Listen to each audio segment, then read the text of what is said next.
You ever give somebody instructions and then they ask you how to do it?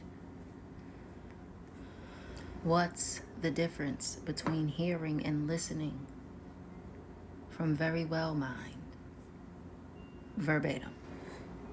Hearing is a passive, involuntary sensory process in which we perceive sounds.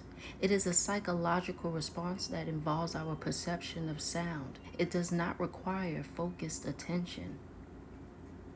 For example, if you're watching television, you can still hear the sound of traffic or sirens outside, your neighbor's dog barking, and people laughing in the hallway.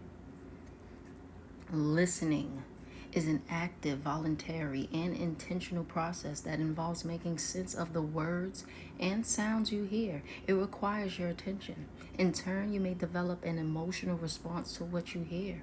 Listening with the intent to understand is referred to as active listening.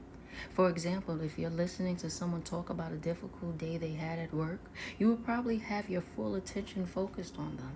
As they speak, you will start to understand what their experience was like and the impact it may have had on them. This will help you make thoughtful comments and ask relevant questions to further understand their experience. What is hearing without listening, you ask? People often listen with the intent to respond rather than the intent to understand. This means that they are relying more on hearing than listening, says Workman. Workman lists some reasons why you may be hearing and not listening. You may not have learned the skill of listening. This is perhaps the most common reason.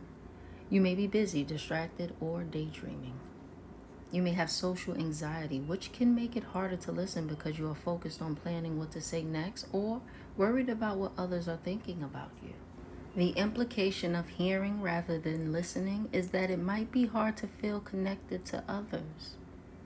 I don't know what it is, but all you got to do is take your time and listen. If you don't understand, ask questions.